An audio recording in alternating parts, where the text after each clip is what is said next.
isiniif haa ta'u daawwattoota sagantaa TV boqonnaa dhalootaa. Eebba moo abaarsaa yookaas eebba keessa jirta moo abaarsa keessa jirta? Mata duree jedhu irratti sagalee Waaqayyoo walii wajjiniin hirmaanna. Eebbaaf abaarsa jedhee sagaleen Waaqayyoo iddoo baay'eetti waa'ee eebbaaf waa'ee abaarsaa akka hubannuuf macaafni qulqulluun lafa nuuf kaa'ee jira. Yeroo baay'ee garuu namoonni waa'ee eebbaa malee waa'ee abaarsaa dubbachuu hin jaallatan. Amma har'aatti aduu dhoqqee keessaa ta'ee jireenya namaa fixaa kan ture, amma har'aatti jireenya namaa miidhaa kan jiru maalidha? Namni nan milkaa'a otoo jedhu sababii maaliitiif milkaa'umsa dadhaba? Nan jiraadha otoo jedhu sababii maaliitiif jiraachuu dadhaba? Nan eebbifama eebbattan ba'a otoo jedhu maaliif eebbifamuu dadhaba? Wanta gaarii otoo hawwuu hamaam maaliif isa mudata? Inni kun egaa ergaan kun dhaloota hundumaaf amantaa gargariree yookaas saala gargariree kan barateef kan hin barataniif jedhee otoo hin taane sagantaan kun dhala namaa ta'ee kan dhalate hundumaaf barbaachisaa ta'uunsaa waan naagaleef akka kanatti qopheesseera. Abaarsa yommuu jennu abaarsi iddoo sadiitti qoodama akkanaaf galetti yookaas sagaleen Waaqayyoos akkana deeggarutti. Inni tokko abaarsi dhokataan amma har'aatti dhala namaa fixaa jiru abaarsa Waaqayyoon duraan dursee sagaleedhuma Waaqayyoo macaafa qulqulluu keessatti macaafa keessa deebii boqonnaa 20 hanga 30tti isa jiru keessatti abaarsoliin dubbatan baay'ee suukanneessaa fi sodaachisoodha. Abaarsa gurguddaadha. Dhalli namaa duraan dursee gaafa Waaqayyoon bifa isaatiin akka fakkaattii isaatti dhala namaa gaafa uumu dhalli namaa Waaqayyoodhaaf akka ajajamuuf Waaqayyoodhaaf akka abboomamuuf ture. Garuu dhalli namaa Waaqayyoof abboomamuunsaa agam ture yookaas ammam ture? Isa kanagaa jireenya har'a nuti keessa jiraannu fi hawaasni har'a keessa jiraannu akkasumas bara Addaamii calqabee dhaloonni amma har'aatti jiraatu kun Waaqayyoof ammam abboomamaa jira? Ammam immoo abboommii Waaqayyoo irra daddarbaa jira? Isa kanaaf hundi keenyayyuu deebii itti laachuu dandeenya. Sagaleen Waaqayyoo duraan dursee waa'ee abaarsaa macaafa keessa deebii boqonnaa 28 lakkoofsa 15 irraa akkasitti dubbata. Sagalee Waaqayyoo gooftaa keetii yoo dhaga'uudhaa baatte yookaas sagalee Waaqayyoo gooftaa keessanii yoo dhaga'uudhaa baattan abboommii isaaf seera isaa warra ani isin har'a isin abboomu kana hundumaas gaarii gootanii yoo eeguudhaa baattan jedhe Museen saba sanaan saba duraan dursee nu dura turaniin. Abaarsi itti fufee jiru kuni hundinuu isinitti hin dhufa, isinis hin qaqqaba. Mandaraa keessatti in abaaramtu, maasii keessatti in abaaramtu, guuboo keessanii fi qoda bukoon keessanis abaaramoo in ta'u. Dhalli keessan in abaaramu, midhaanni fi midhaan maasii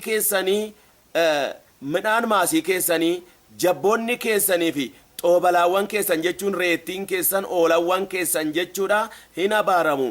Yeroo ol galtan in abaaramtu, yeroo gadi baatan in abaaramtu. Sababii maal ta'eef? Sababii abboommii Waaqayyoo isanarra isinitti mukanarraa yoo kaattan, yoo gochuudhaa baattan, yoo eeguudhaa baattan abboommii Waaqa isa isin uumee kana jechuusaadha. Yoo kana gochuudhaa baattan abaarsi kun isin qaqqaba yookaan isin ragaa jechuusaati. Yeroo ol galtan in abaaramtu, yeroo gadi baatan in abaaramtu. Isin Waaqayyoon irraanfachuu keessaniin hamaa waan hojjettaniif inni hamaa isinitti hin fida. Sababii isin Waaqayyoon irraanfattanii waan hamaa duukaa buutaniif inni hamaa isinitti fiduudhaan isinin adaba. Abaarsi raafama akkasumas immoo raafama ifata wanti isinirra ga'u raafama ifatas wanta harki keessan hojjetu hundumaarrattis raafamnii fi ifatamni itti ergama yookaas Waaqayyoon itti ergaa jechuusaadha. Lakkoofsa 22 irraa Waaqayyo yommus dhukkuba sombaatiin dhagna gubaadhaan hiitadhaan caamsaa jabaadhanis gogiintanis yookaas goginaanis bubbeedhaanis waagidhaanis isinin rukuta maasii keessan qabeenya keessan rukuta jechuu isaati. Isaan kun hamaa isinitti amma isin baddanitti isin biraa hin hafan abaarsoliin kunis amma isin baddanitti si biraa hin hafan jechuu isaati. Waaqni mataa keessan irratti yookaas waaqni mataa keessan gararraatti sibiila boorajjii hin ta'a yookaas akka sibiilaa hin cima hin jabaataa jechuudha. Laftis isin jalatti akka sibiilaa in ta'a. Waaqayyo bokkaa maasii keessan irratti roobsuudhaafis inni maasii keessan irratti roobu awwaaratti hin geeddarama.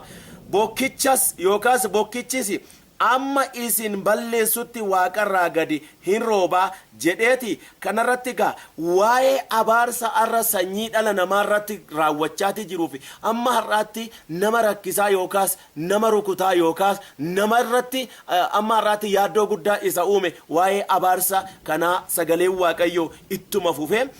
Boqonnaawwan kana macaafa keessa deebii boqonnaa 20 hanga 30tti yoo dubbifanne baay'ee wanta nama suukanneessu abaarsa waaqayyoon warra isaaf hin abboomamne irratti fiduudhaaf dubbate gaafa dubbifannu obboloota koo baay'ee nama sodaachisa.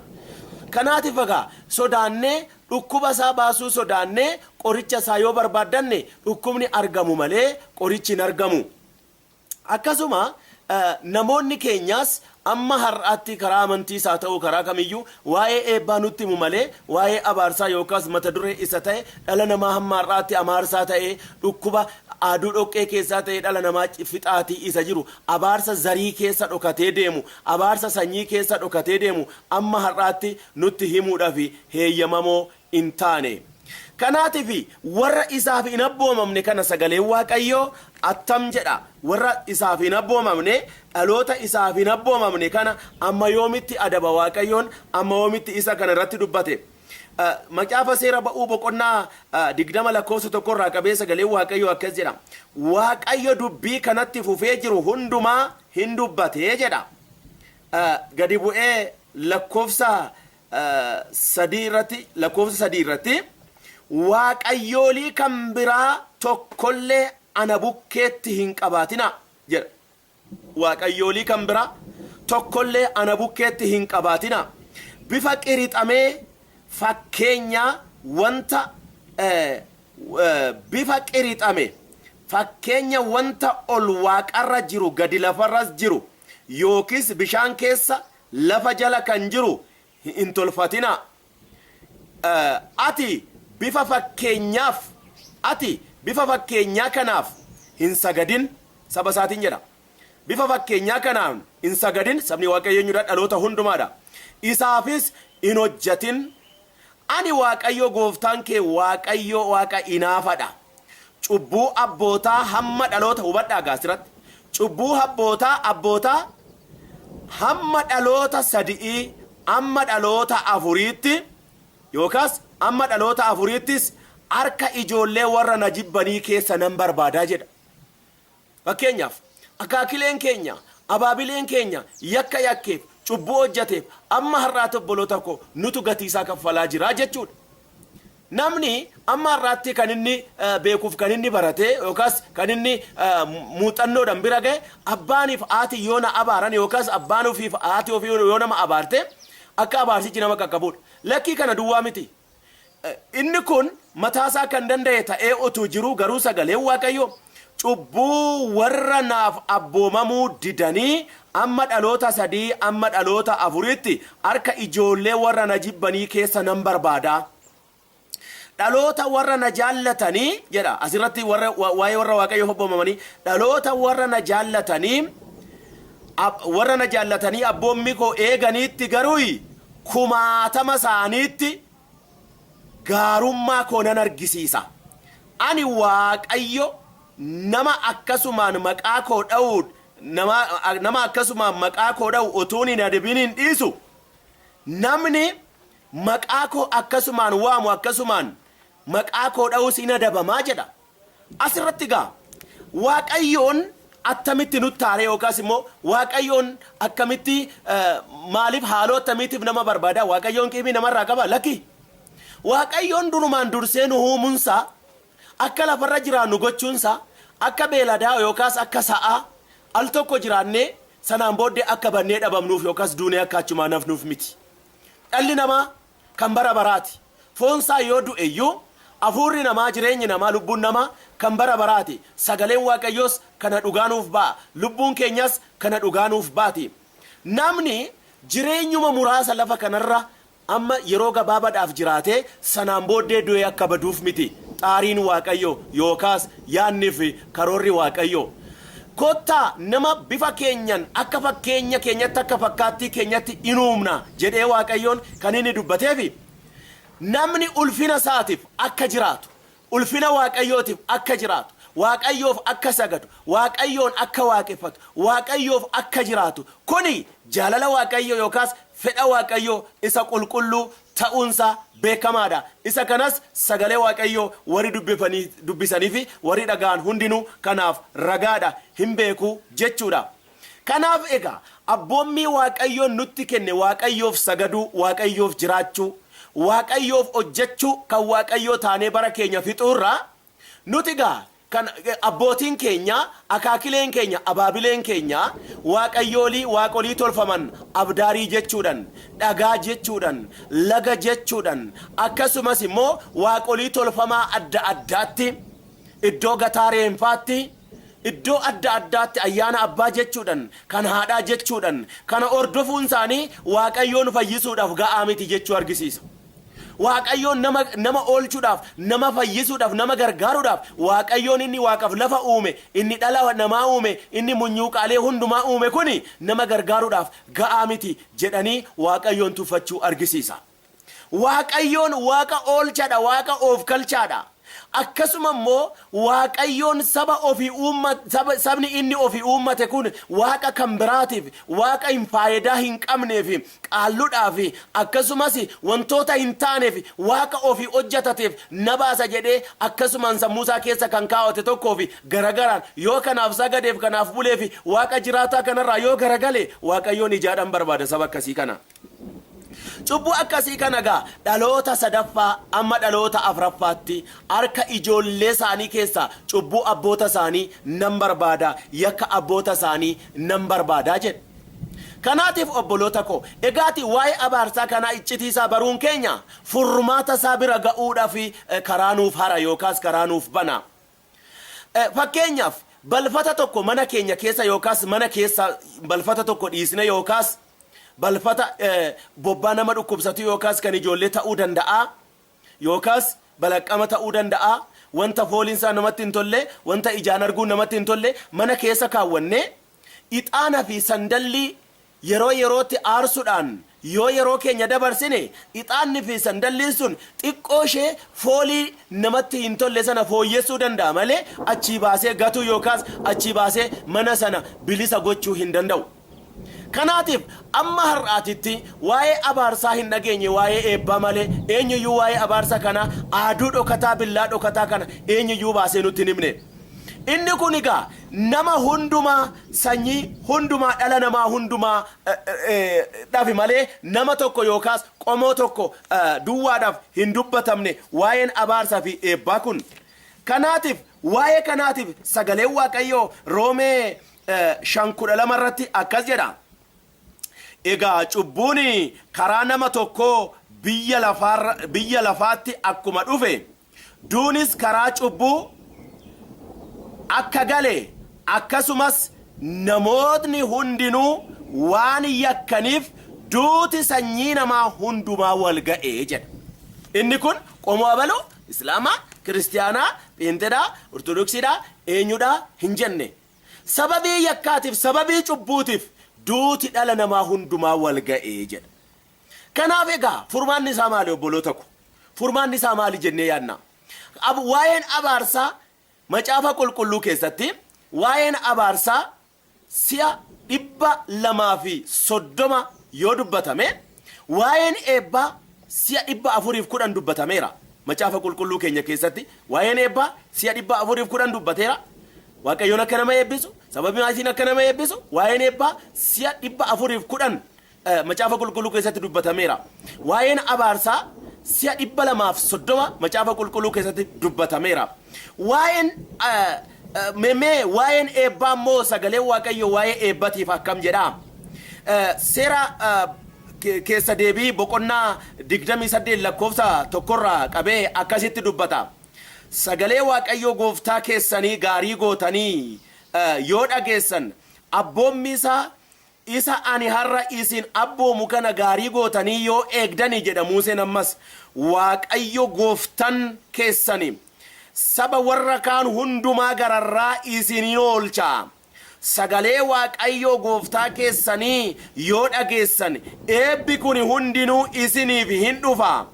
Isiniin qaqqabasi, isiniif isin dhufa, isinis hin dhaqqaba.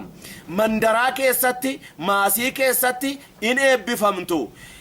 Dhalli keessan, midhaan keessan, maasiin keessan, hormaatni keessan, qe'een keessan, jabboonni keessan, xoobalaan keessan yookaas xibbootiiwwan keessan, tumaaliyyiiwwan keessan eebbifamoo hin ta'u. Guuboon keessan yookaas gootaraan keessan yookaas gumbiin keessan, qoda bukoon keessan, qodaan midhaanii keessan eebbifamoo hin ta'u. Yeroo gadi baatan, yeroo ol galtanis eebbifamoo hin taatu. Diinota keessan warra isin rakkisan yookaas warra isinirratti ka'an isin duratti rukutamanii, warri isinirratti ka'an kun isin duratti rukutamanii akka isaan dhuman Waaqayyoon hin godha. Diinota keessan moo'achaa jiraattu, diinota keessan gararraa jiraattu jechuudha. Karaa tokkicha isinitti hin dhufu, karaa torba isinin baqatu. Gombisaa keessan keessatti wanta harki keessan hojjetu hundumaas Waaqayyoon eebba ittiin fida yookaas eebba isinittiin argisiisa. Dhukkubni hamaan biyya keessan hin ga'u, dhukkubni hamaan isinirra hin ga'u jedha. Waa'een sabni Waaqayyoodhaaf eebbifamu, sabni Waaqayyoodhaan eebbifamu, saba Waaqayyoon dhaga'u, saba abboommii Waaqayyoo eegudha. Waaqayyoon jaallachuu jechuun abboommii Waaqayyoo eeguu jechuudha. Jecha Waaqayyoo raawwachuu jechuudha. Sabni abboommii Waaqayyoo dhaga'u kallattii kamiiniyyuu abaarsi kun irratti hin raawwatu. Abaarsi kun isaan hin argatu, sanyii isaanii hin argatu, dhala isaanii hin argatu, maasii isaanii hin argatu, hormaata isaanii hin argatu, hortee isaanii hin argatu. Kanaaf egaa arra obboloota koo yakki adda addaatii fi cubbuun adda addaa wanti akka ulfa ofirraa baasu inni kun lubbuu ajjeesuudhaan garaagarummaa hin qabu. Dhala namaa keessa garaa namaatti lubbuu godhate ciraa yookaas lubbuu namaa baasaa, lubbuu namaa ajjeesaa, akkas aborshini jechuudhaan isa kana amma mootummaan eeyyamatti baasutti illee hanga sadarkaa biyyoolessaatiin illee cubbuun akka biyya wal ga'u isa kana seexanni sammuu namaa ligideesse. Kanaatiif egaa sadarkaa biyyaatiin gaduma fageessinee sagalee kana yoo dubbifanne dhukkubni qoricha hin qabne dhukkuba daftanii irraa hin fayyine ni rukutamtu. Sababii abboommii koo diddaniif jedha, sababii abboommii koo irraa kaattaniif jedha. Macaafa kana keessatti maqaansaa kan hin dhaamin iyyuu jedha. Dhukkuba sombaa jedheera, dhukkuba qorraa jedheera, hiitoo jedheera, maal jedheera, waa baay'ee kaa'eera. Yoo gadi baatan hin rakkattu, yoo ol galtan hin rakkattu, ijoortuu taatu, dhalli keessan jooraa taa'edha, dhalchitanii ittiin gammaddanii, akkasumas immoo dhalattanii guddachuun hin danda'amu. Har'a yoo argine tokko ulfa ta'ee namni garaa haadhaa keessatti dhalachuu yoo uumame dhalachuun isaa yaaddessaadha, yaaddoodhaan dhalata.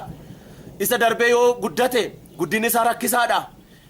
Bara jireenya isaatiif barnoota isaatiif yaadda'a. Yoo guddatee ga'e barachuudhaaf sammuu dhaba. Yoo immoo akkasuma baratee yoo ga'e hojii dhaba. Kuni yaaddoodha. Kuni sababii abaarsaati.